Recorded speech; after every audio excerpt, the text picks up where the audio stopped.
Olhamos a seguir para a atualidade internacional. Foi aprovado o Acordo Internacional sobre a Prevenção e Cooperação contra Pandemias nesta terça-feira na Organização Mundial da Saúde, depois de mais de 3 anos de negociações.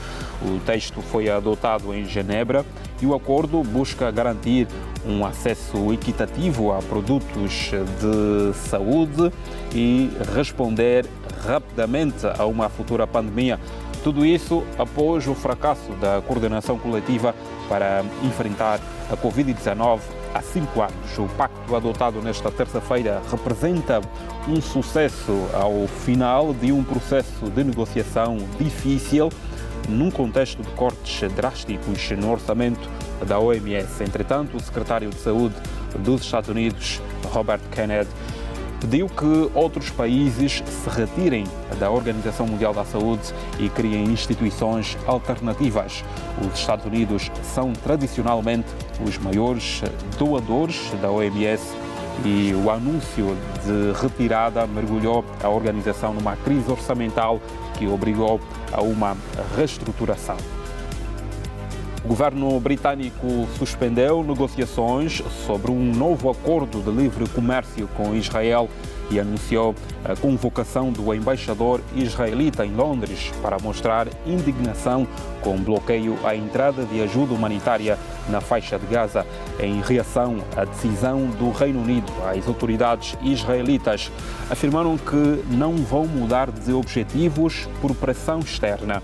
Numa declaração no Parlamento, o ministro britânico dos Negócios Estrangeiros acrescentou que será revista a cooperação bilateral futura e não excluiu mais medidas. Benjamin Netanyahu prometeu que Israel assumirá o controlo da faixa de Gaza, uma escalada do conflito que os seus aliados classificaram de flagrante. O presidente dos Estados Unidos anunciou através de uma publicação nas redes sociais que a conversa telefónica que manteve com o presidente Vladimir Putin esta segunda-feira correu muito bem e que a Rússia e a Ucrânia estão prestes a iniciar negociações imediatas para um cessar-fogo e, mais importante ainda, para o fim da guerra. Já Vladimir Putin descreveu a conversa com o presidente norte-americano como útil. Depois da chamada com Vladimir Putin, o presidente dos Estados Unidos afirmou ter mantido contactos igualmente com o presidente ucraniano Volodymyr Zelensky, assim como com vários líderes europeus com quem discutiu os planos para as negociações. Revelou ainda que o Vaticano demonstrou interesse em acolher possíveis conversações de paz.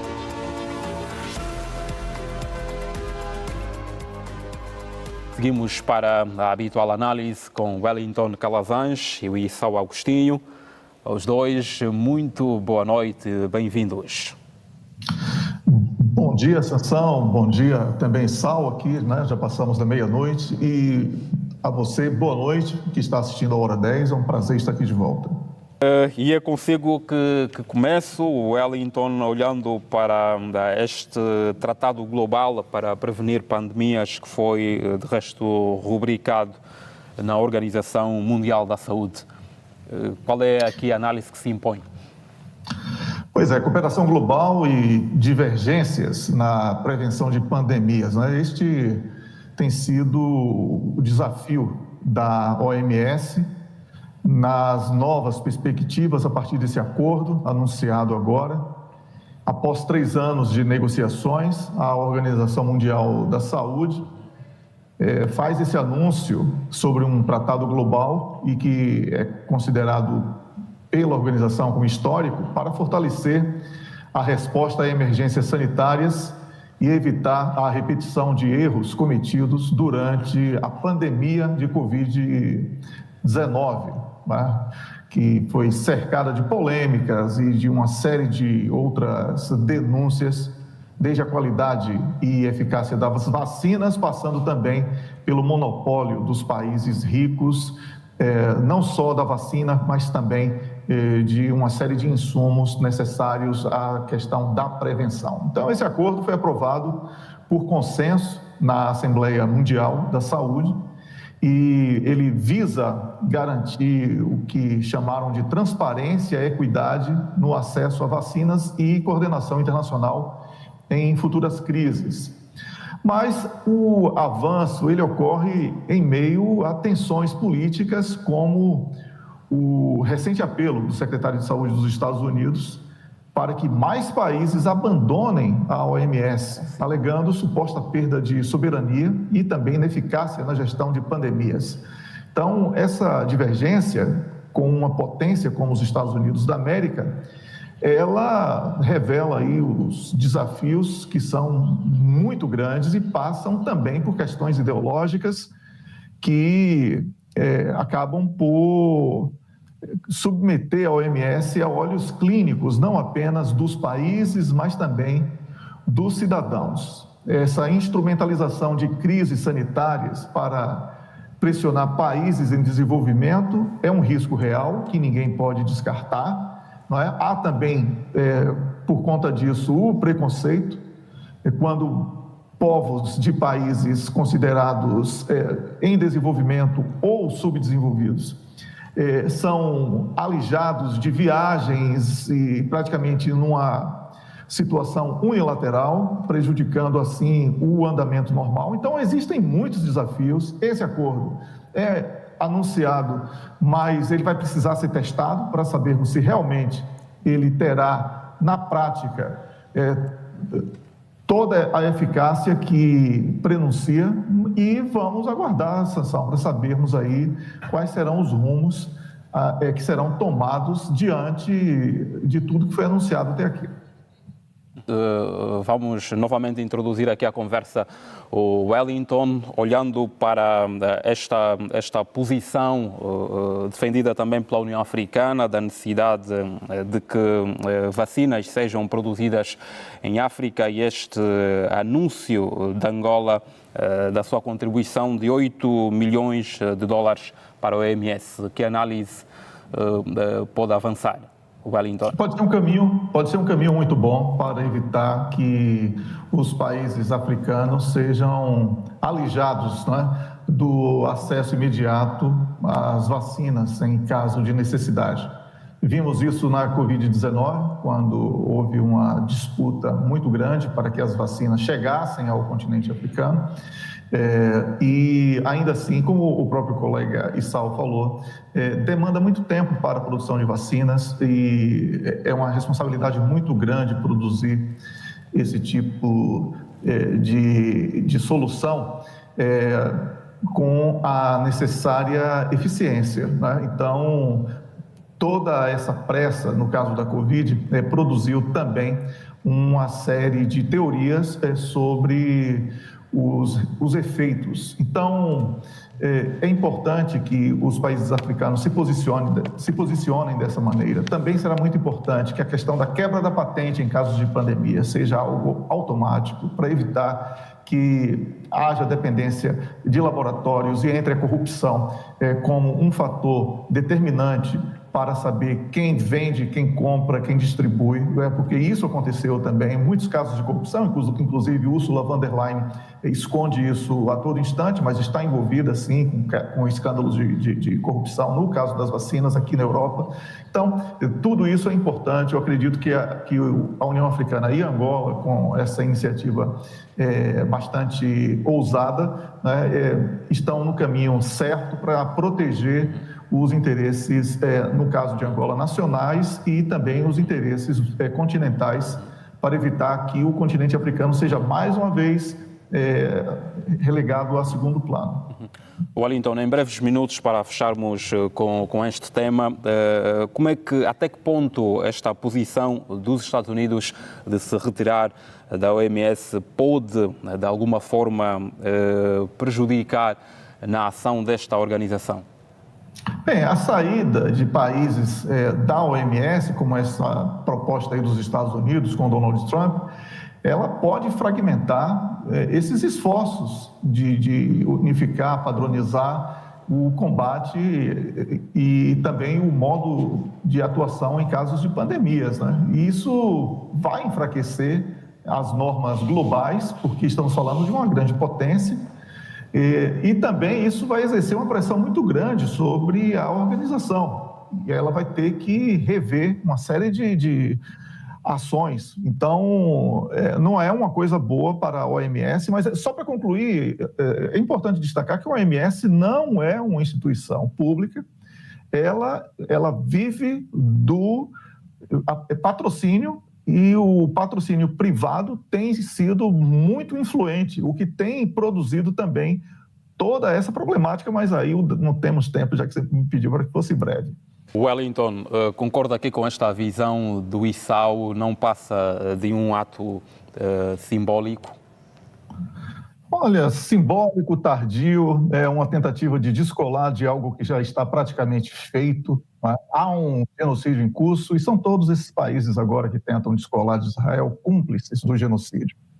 Quando nós falávamos aquele cinismo de figuras bizarras como Rishi Sunak, lembra, que passou como primeiro-ministro do Reino Unido por um tempo, apenas para fazer esse papel sujo, né, de ir para Israel e falar que estava ali para defender o direito de Israel se defender, matando crianças e mulheres e idosos.